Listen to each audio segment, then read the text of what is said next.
Amen. Hallelujah.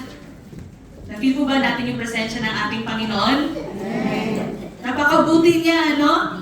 God is good? And all the time? Amen. Napakabuti ng ating Panginoon din narito tayo sa lugar ito. Naniniwala po ba tayo nun? God bless us because you are here today. Amen. Hallelujah. So, handa na po ba tayo makinig sa salita ng ating Panginoon? Amen. Hallelujah. Sige po, tayo po ay manalangin muna. Hallelujah, Lord. Hallelujah, Jesus. Lord, O God, hinanyahan po namin yung presensya, O Father Lord, sa maghapon na ito, Panginoon. Ikaw nga po, O Panginoon, ang aming gabay sa lahat po ng aming gagawin, O Father God. And may you, O Lord, be praised, O God, will be lifted high and be glorified, O God, sa lahat po ng aming gagawin, Panginoon. At maging sa yung mga salita, O Lord, sana prepare po, Panginoon. Ikaw nga po, O Father God, at ang inyong revelation, O Jesus, ang magstay po sa aming puso, O Father God. Mangusap, Panginoon, na anuman ang aming mga dalangin, O Father God, may we find the answers today, O Father Lord. Hallelujah.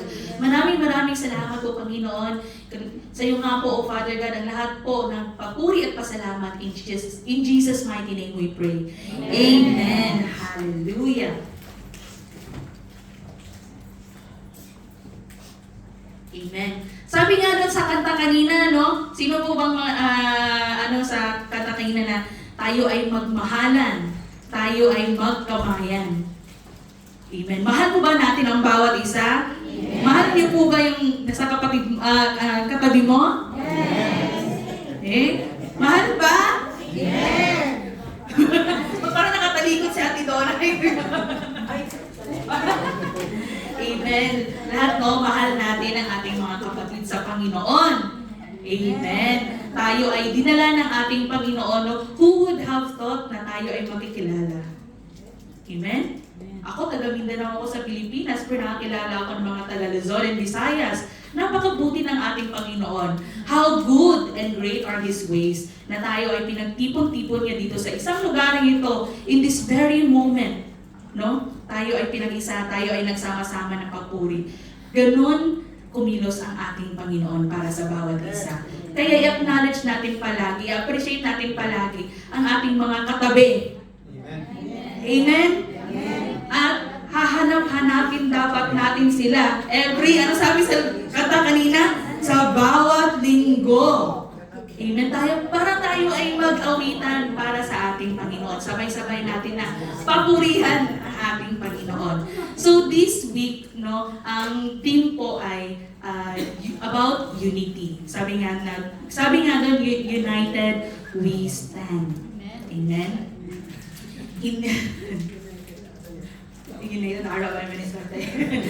United we stand sa ating Panginoon. At ito po ay napakabuti ng ating Panginoon at ito ay naaangkop sa ating theme for our anniversary. No? That as we go beyond the walls, we should be united to stand. Amen? Amen. So simulan na po natin. Sabi nga dito sa entitled po today are It's Better Together. Amen. Are we better if we're together? Amen. Amen. Sabi nga doon sa Psalms 133 verse 1, lahat ay magbasa. How good and pleasant it is when God's people live together in unity. Amen. Sabi nga doon, how good and pleasant it is. So, kagustuhan ng ating Panginoon if tayo ay nagka-sundo. Amen. Wala may gustong division dito, di ba? Wala naman pong may galit sa bawat isa. Wala ba? Sa akin. Meron ba? Wala. Amen. Hallelujah. So, sabi nga nun, how good and pleasant it is when God's people live together in unity. Amen. So, grabe yung distinction, no? Dahil dito sa, if we are surrounded by the people of God, ay ini-encourage tayo na mag-unite. Pero kung nakikita natin yung balita, no, sa mundo, Dami-daming division. Lahat ay nag-aaway. Amen. So, patuloy natin na ipanalangin to na hindi lamang sa atin mangyari, but sa buong mundo. Amen. So, sabi nga doon sa 1 Corinthians, chapter 12, verse 12 to 14, let us all read. For just as the body is one and has many members, and all the members of the body, though many, are one body, so it is with Christ. For in one Spirit we were all baptized into one body, Jews or Greeks, slaves or free, and all were made to drink of one Spirit. For the body does not consist of one member, but of many. Amen. Naiintindihan mo ba natin yung binasa natin? Amen. Amen. Sa lahat po ng mga merong may doubt, unti-untiin po natin to. So sabi nga dito, to summarize, there is unity and diversity of one body. So sabi nga doon sa verse 12, for just as the body is one, but maraming member or maraming parts. Ano po ba yung parts? Sige, dito tayo sa pinakamadali na illustration. Anong body parts na meron ka? Alam ba natin? Amen. Amen. Pero sabi nga, though many, but it is one body. Kinukumpose nung parts na yon ang isang body. Amen. So, next po. So sabi nga dito, there is unity and diversity of one body. So unity, it means po, is being together or at one with someone or something. Amen. So sino mga mag-asawa dito? They are united. They are treated as one. Amen. Sample po yun. So sabi nga dito, unity, biblically, it's emphasizing the strength, harmony, and spiritual growth that comes from being united in faith and purpose. Amen. So isa ito, no, as a church, if unified, it's emphasizing strength. Meaning, malakas yung simbahan kasi nagkakaisa yung mga members or nagkakaisa yung mga kapatiran. Sabi din dito sa diversity or variety, it is a God-centered, intentional design or creating humanity with varied ethnicities, cultures, and genders, all possessing equal dignity as image bearers of God. So ito yung mga sari-sari, no? Ito yung iba-iba tayo because God even made our DNA very unique for each and one of us. Hindi walang DNA na magkapareho. Kahit anak mo pa yan, kahit kapatid mo pa yan. Walang pareho. Unique. Pero tinawag tayo ng ating Panginoon para sa Kanya. So yun yung sinasabi dito. There is unity and diversity of one body. Though maraming iba-iba ang parts, but kinukompose niya ang isang katawan. Amen. So next. So sabi nga dun sa Romans 12 verse 5, so we, though many, are one body in Christ and individually members one of another. Amen. So ibang illustration naman. Sa church, marami po tayong ministry. Amen. Led by different ministry heads and ministry members na nagko-compose ng isang church. Amen. Para tayo ay mag-function. Amen. And sa Ephesians 4 verse 4, there is one body and one spirit, just as you were called to the one hope that belongs to your call. Amen. So sabi nga doon, the profound spiritual unity of all believers as a single interconnected entity with Jesus Christ. So yun po yung layunin, no? Kung bakit tayo unite kahit tayo ay sari-sari ng mga talento, sari-sari tayo ng mga lingwahe. Amen? Pinagkakaisa tayo ng ating Panginoon. Amen. Sige po, next. Sabi dito, there is unity in diversity. Even na tayo ay sari-sari, pwede po tayo magkaisa. Sabi dun sa Galatians 3 verse 28, there is neither Jew nor Greek, there is neither slave nor free, there is no male and female, for you are all one in Christ Jesus. Amen. Naiintindihan mo ba natin yon? Isa tayo sa ating Panginoon. And sabi nga dun sa Revelations chapter 7 verse 9, "And this I look, and behold, a great multitude that no one could number, from every nation, from all tribes and peoples and languages, standing before the throne and before the Lamb of God, clothed in white robes with palm branches in their hands." Amen. So wala na sinabi doon, no, na babae or lalaki, iisa lang yung nakita ni Paul, no? When he saw kung sino nag-stand doon before the Lamb of God when on his second coming. Amen? So tayo yun. Amen? Tayo ay kaisa sa ating Panginoon. Amen. Kung meron pa pong nagda-doubt, ito po yung dapat basahin natin. Amen? That we should believe that we are one in Christ already. So, balik po tayo dito sa 1 Corinthians chapter 12, no, na ito yung encouragement ni Paul because he is carrying out a mission. Mission to spread the word of God. Na even na mga differences, yung may mga members na may strength and weaknesses, tinawag yun ng ating Panginoon to carry out the mission. So, hindi pwede na magsabi tayo na, ay, parang hindi ko kaya yan. Amen. Kasi tayo ay tinawag ng ating Panginoon. Amen. Amen. So, sabi nga dito sa next. There is diversity within the body. So, yun nga, sabi nga doon sa Romans 12, verse 4, that each part has a special function. Alam mo ba natin yung mga strength natin? Ano yung mga strength natin? That can contribute to others. Sige nga. Tayo po ba ay mapagbigay? Depende daw.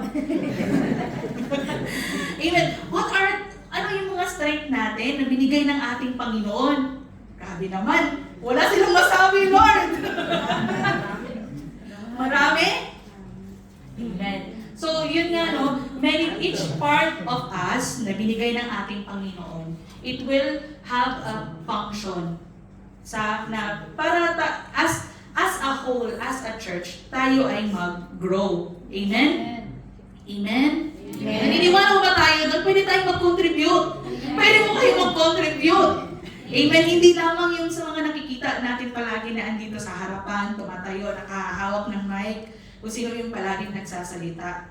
You can do it also. Amen. Amen, by the power of our Lord. Sabi nga din dito sa 1 Corinthians 12:18, but our bodies have many parts. Yung illustration ni Paul. And God has put each part just where He wants it. Amen. So, huwag niyong questionin kung anong meron kayo at kung anong wala kayo. Amen? Ako marunong kumanta, pero wag mo lang akong pasayawin. Yun siguro, yun ang example, no? Na sabi nga, God has put each part just where He wants it. Amen? Amen. So meron akong maibibigay dito pero konti lang to, huwag kayong ma-offend kung hindi kayo mabigyan lahat. But this will illustrate kung kung gaano importante ang bawat isa sa atin. Amen? Amen. Kasi, Walang pilihan. kung sino ang pipili ko, it doesn't matter na hindi ibig sabihin na hindi kayo importante equally sa akin. Amen? Amen?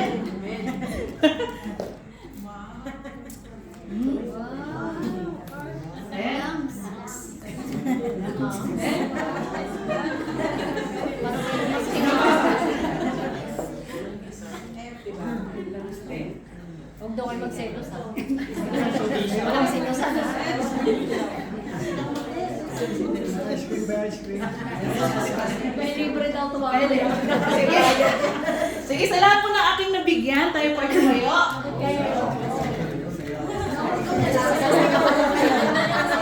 Sige po, pakita po natin kung anong meron sila. Ito po yung mga major, Punta kami dyan. Pwede. Ito po yung major organs ng ating body. Amen. Balik tayo sa body anatomy. Dito kayo po tayo dito, te. Okay? Ito yung mga major organs yung lahat, eyes, hands, gano'n. Major lamang po to. So, anong meron tayo? Ito ay ang skin. Ito ay ang heart. Ito ay ang ito ang wow. Ito yung digestive system. Isa. Amen. Sige tayo, next page pa po. Amen. So ito yung body parts and its function. Ang brain, ito daw yung control center or the boss. Amen. Siya yung pinaka-vital na part sa ating katawan. Siya ang nagko-control. Amen. And we consider the brain sa ating buhay ay si Jesus Christ. Amen. Pangalawa naman ay yung heart. It is a vital muscular pump that moves blood throughout the body. Para tayo ay mabuhay. Amen. And sabi naman dito sa lungs, no? Ito ang nagpa-facilitate para na tayo ay makahinga. Amen. Next page. At ito naman yung skin. It is the largest organ. Ito yung naging protection natin sa init, sa mga lamok or anything no sa outside po sa ating body. And yung ating digestive system, ito naman yung mag-breakdown ng ating mga kinakain para tayo ay lumusog. And lastly, yung skeletal, ano to? Yung skeleton, no? Ito yung structure or framework para mag-provide ng support. Amen? Naintindihan po natin yung importance. So as a church, no, ang brain natin ay dapat ang ating Panginoon. Siya dapat ang nag-decide sa lahat po ng ating gagawin. Amen? And from that brain, nagpa-pump ang ating puso. Amen? Amen. And pag nagpa-pump ang ating heart, kailangan din niya yung lungs. Siya ang nagpa-facilitate para yung blood ay mag-circulate sa buong katawan natin para tayo ay mag-function. Amen? And ito naman, yung skeleton, nagpo-provide siya. Ito yung mga nag-pray sa atin. Sila yung provide support para tayo ay makapag-stand. Amen? Tapos yung, ito naman, digestive system. Ito yung mga para tayo ay lumusog.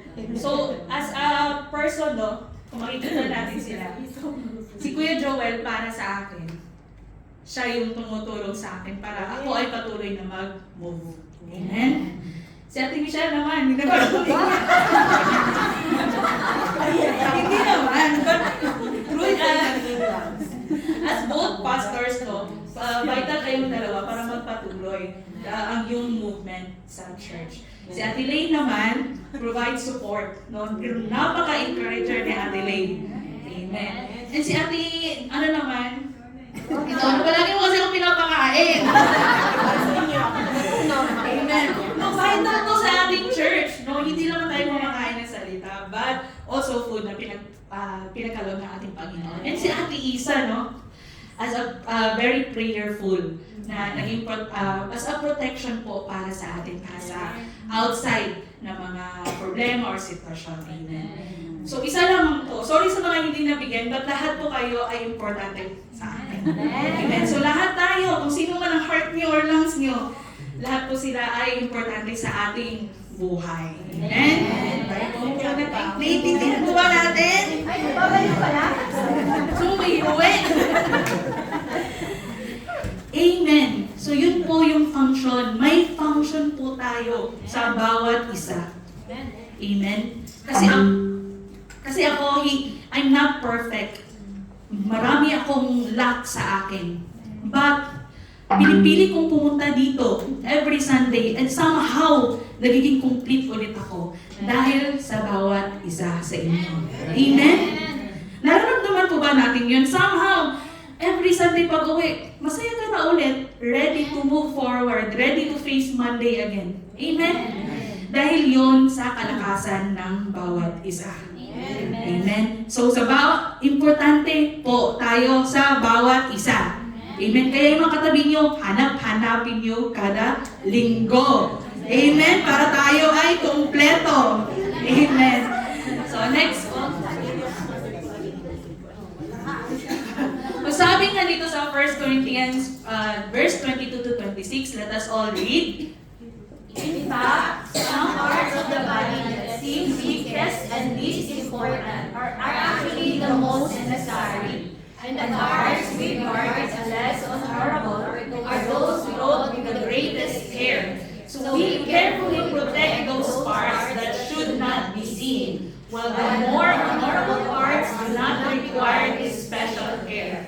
So God has put the body together such that extra honor and care are given to those parts that have less dignity. This makes for harmony among the members so that all the members care for each other. If one part suffers, all the parts suffer with it. And if one part is honored, all the parts are glad. Amen. So, grabe yung plano talaga ng ating Panginoon, no? Grabe ka complex, no?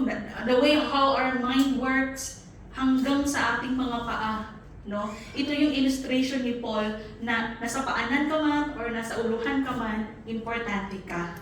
Amen. Sabi nga doon, kahit yung mga weak, anong alam natin na hindi masyado ginagamit sa katawan? O appendicitis. Isa yun sa kinukonsider na pwede lang siyang putulin. But somehow, asan siya nakapaloob? Dito, di ba? Asan ba dito? Right. Pero somehow natabunan siya. Protektado siya.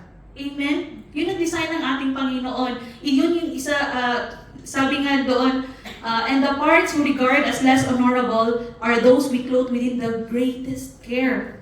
Amen? Na yung mga less or somehow yung mga weak, yun ang dapat na pinoprotektahan din. Amen? Sabi nga, God has put the body together. And this makes for harmony that all members should care for each other.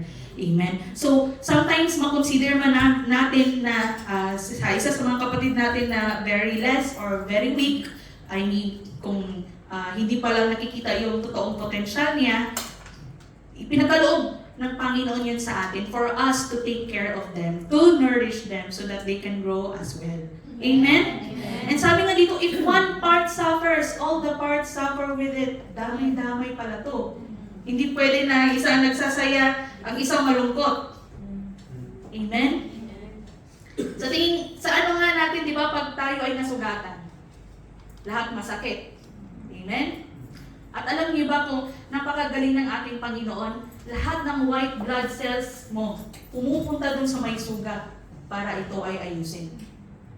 Ganon kumilos yung body natin pag may nasasaktan.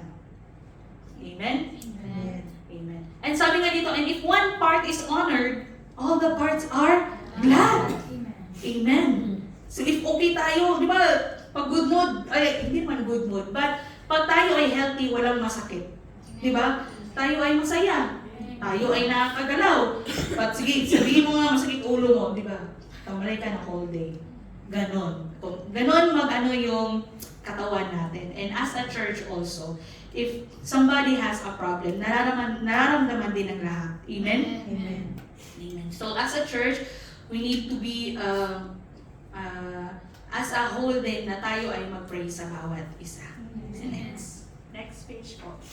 So there is unity within the body as well. Though sari-sari yung mga parts, but there is unity.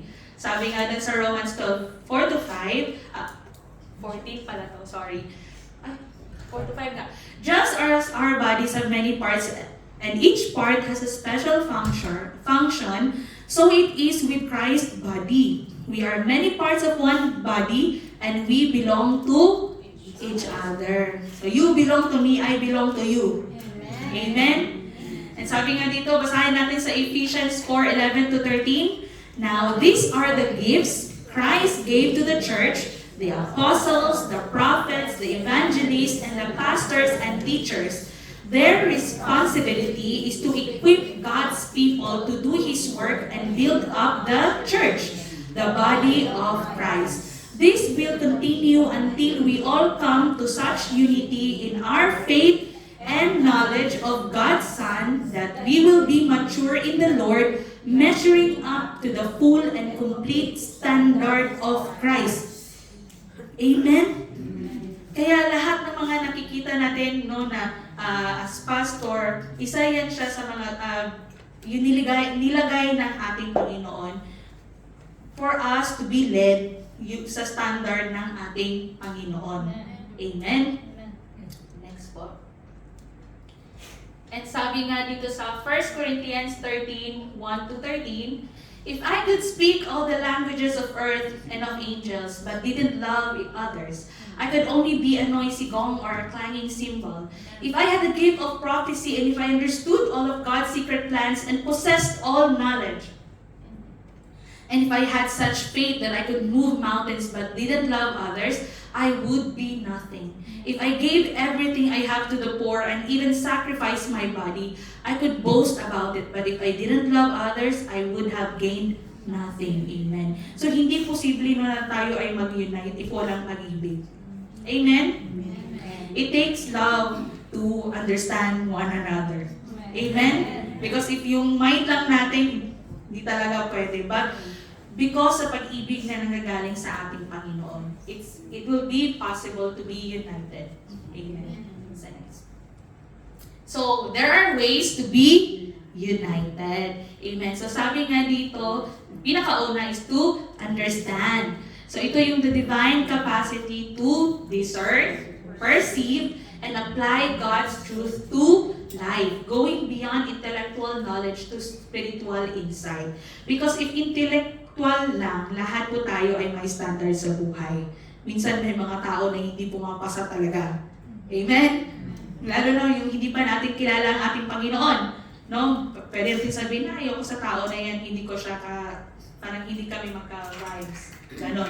But sabi nga dito, discern, perceive, but apply God's truth into life. Amen? Napakalaki po yung difference ng pag-understand with the God's truth. Amen?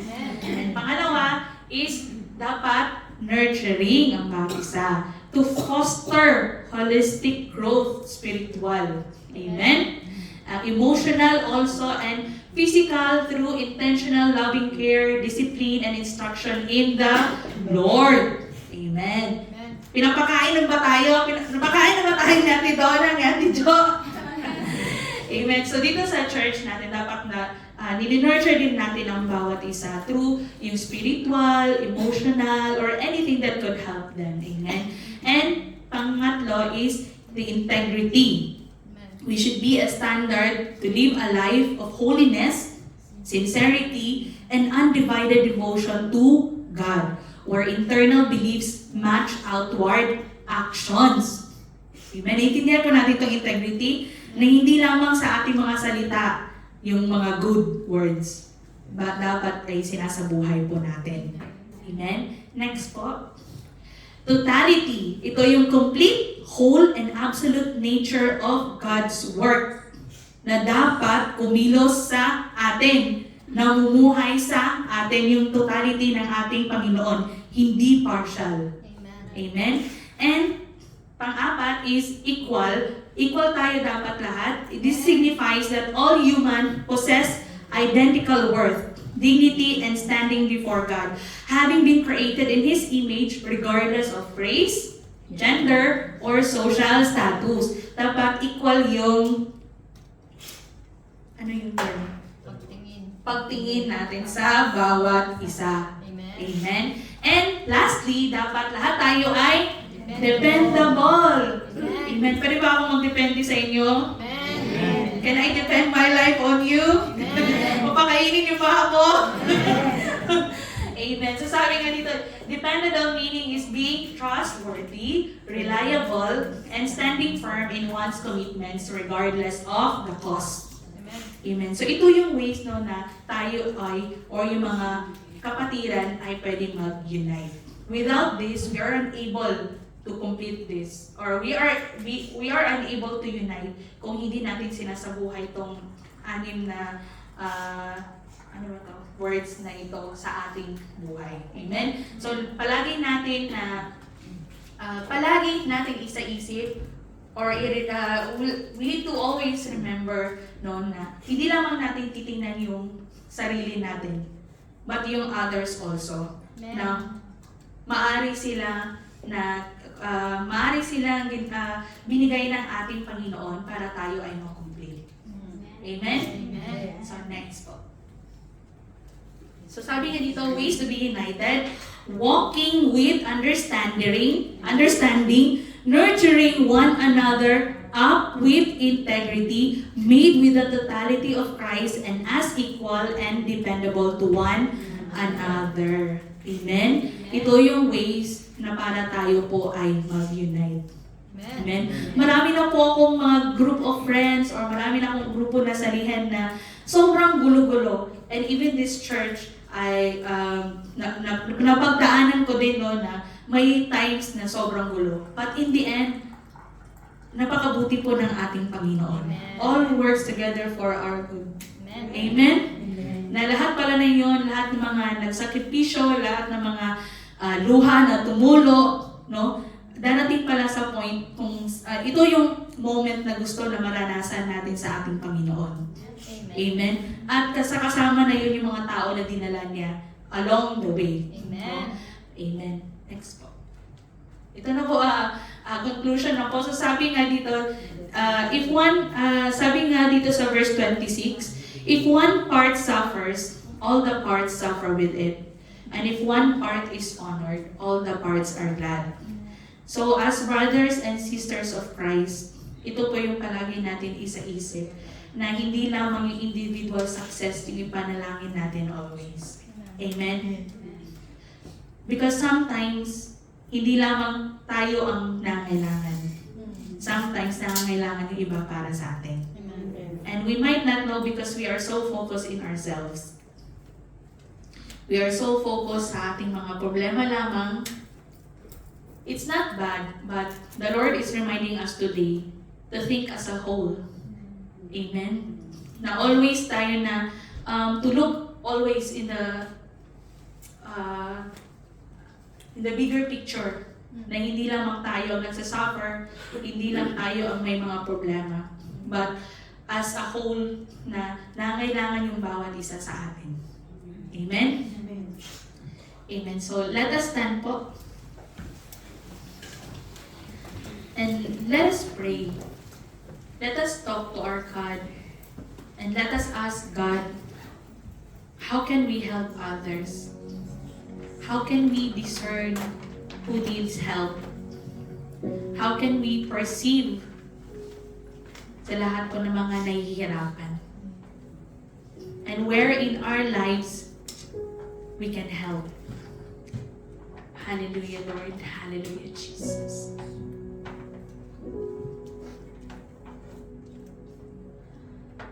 Hallelujah, Jesus. Lord, we ask, O God, for your presence today, O Jesus. That in our questions, O Lord, in every situation, O Father God, Ikaw nga po, Panginoon, ang aming hanapin, O Father, Lord. And ma-instill sa amin, O Father God, na huwag mag-focus sa aming sarili, O Lord. Basta pangangailangan ng bawat isa, Panginoon. Hallelujah. You gave our lives, O God, para maging kasama, O God, ng bawat isa. You gave our lives, O God, as a companion, O Father, Lord, sa lahat ng mga kasama naming Panginoon. We are not made, O Father, Lord, we are not made, O God, na kami ay mapag-isa, Panginoon. Hallelujah. Lord, we pray, O Jesus, na hanap-hanapin namin, O Father, Lord, ang ways, Panginoon, na kami ay makatulong sa iba. At maging magmahal, O Lord, even sa mga hindi ka mahal-mahal, Panginoon, O God. May we desire those things, Jesus. Hallelujah, O Lord. Panginoon, maraming salamat, O God, sa iyong salita sa araw na ito, O Lord. Thank you, Jesus, O God, for letting us understand how important one another is. Not only as a member of this church, but how important each and one of them to me, O God. Hallelujah. Pinakita mo, Panginoon, you may have humbled me, O Father God. Hallelujah. At times, Panginoon. But Lord, thank you for those times, O Jesus. Because Lord, you have showed me, O God, how important my brothers and sisters is, O God. And may this desire, O God, ay may desire din po ng bawat isa, O Lord. Makita namin, Panginoon, ang importansya ng bawat isa, O God. Hallelujah. And admit, O Lord, and let us admit, O God, and acknowledge, O Jesus, na kailangan namin ang bawat isa. Hindi lamang, O God, para pumuno, O God, sa mga upuan na ito. But we need them in our lives. We need them, O God, emotionally, spiritually, in anywhere, O God, we can gain from them. Hallelujah. And Panginoon, we pray, O Jesus, i-bless mo nga po kami, O God, ng skills, Panginoon, understanding, O Father God, na ito po, O Father God, ay ma-share namin sa mga nangangailangan, O Lord. O hallelujah. Maraming salamat po, Panginoon, for this desire, O Father God, para kami, O Lord, ay sabay-sabay na maging victorious sa inyo, Panginoon. Walang maiiwan, O Father God. But lahat-lahat kami, O God, ay magsasaya, Panginoon. Hallelujah. Maraming salamat, O God. And I pray, O Jesus, that there will be breakthrough sa lahat po ng aking mga kapatid, O Father God. For those who long, for those who desire, O God, in standing up, O Jesus, doing your good works, O Lord.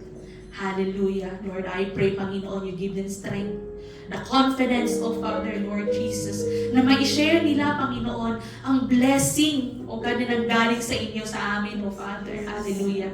Maraming salamat po, Panginoon. And I pray, O Father God, for this church, O Jesus, a breakthrough for this church, O Lord, that as we go beyond the wall, as we go beyond our boundaries, our limitations that we have set in our lives, you are the one who will bless us. You are the one who will strengthen us, O God, and you are the one who will enable us. Hallelujah. Maraming salamat, O Father, Lord. Thank you, Jesus, for you have graced us with your presence today. And hallelujah, O Lord, sa lahat pa na aming gagawin na maghapon na ito, ikaw nga po, Panginoon, ang maitaas, maidakila, O Lord. Hallelujah. Maraming salamat po, Panginoon. In Jesus' mighty name we pray. Amen.